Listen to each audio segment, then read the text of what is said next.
अस्सलाम वालेकुम एवरीवन। आगा food secrets में आपका वेलकम है। अगर आपने अभी तक मेरे चैनल को सब्सक्राइब नहीं करा है तो इसको सब्सक्राइब करें ताकि मेरी आने वाली वीडियो आपको फ्री में देखने को मिले। अच्छा जी, आज हम बना रहे हैं माश की दाल की रेसिपी। अच्छा, यहाँ मैंने आधा कप माश की दाल ली है। इसको मैंने अच्छे से साफ करके धो के आधा पानी डाल करके मैंने इसको चूल्हे पे रख दिया है। ठीक है, अब मैं इसके बॉयल होने का वेट करूंगी। जैसे ही इसमें बॉयल आ जाए तो ये जो ऊपर इसके वाइट वाइट झाग देख रहे हैं हम लोग, हमें इसे हटाना है। ठीक है, यहाँ पर मैंने इसमें जितना भी इसका वाइट पार्ट है यहाँ पर मैं इसको हटा दूंगी।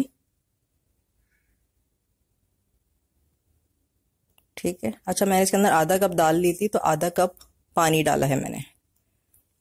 अब मैं इसके अंदर डालूंगी अदरक साबुत और 2 गोल लाल मिर्चें, साबुत लाल मिर्चें। अच्छा, हमने यहाँ पर नमक नहीं डालना। अब मैं इसको यहाँ पर हल्की आंच पर, दम वाली आंच पर पकने के लिए छोड़ दूंगी।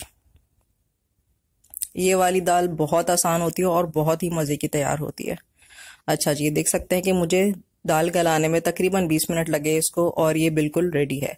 अब मैं इसके अंदर डालूंगी 1 हरी मिर्च और इस पॉइंट पर आकर के हम इसके अंदर नमक ऐड करेंगे। आप जो है नमक अपने टेस्ट के हिसाब से ऐड कीजिएगा। मैंने इसके अंदर ½ टीस्पून बनाया है और ये जो ½ कप दाल होती है ये 2 लोगों के लिए इनफ होती है।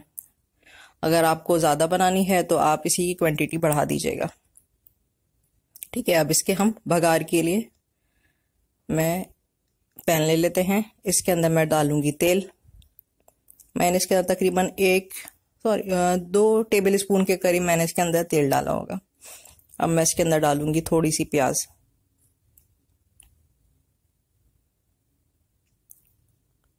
ठीक है जी, अब इसको हम ब्राउन करेंगे और बस हमारा बघार जो है वो रेडी हो चुका है। और अब इसको हम दाल के अंदर ऐड कर देंगे। देखा कितनी आसान सी रेसिपी है, ये बहुत जल्दी तैयार हो जाती है। तो वीडियो अगर आपको अच्छी लगी हो तो इसको लाइक ज़रूर कीजिएगा और अगर मेरे चैनल पे नए हैं तो प्लीज़ सब्सक्राइब कीजिएगा। अपना बहुत सारा ख्याल रखिएगा। आगा फूड सीक्रेट्स को दीजिए इजाज़त। अल्लाह हाफिज़।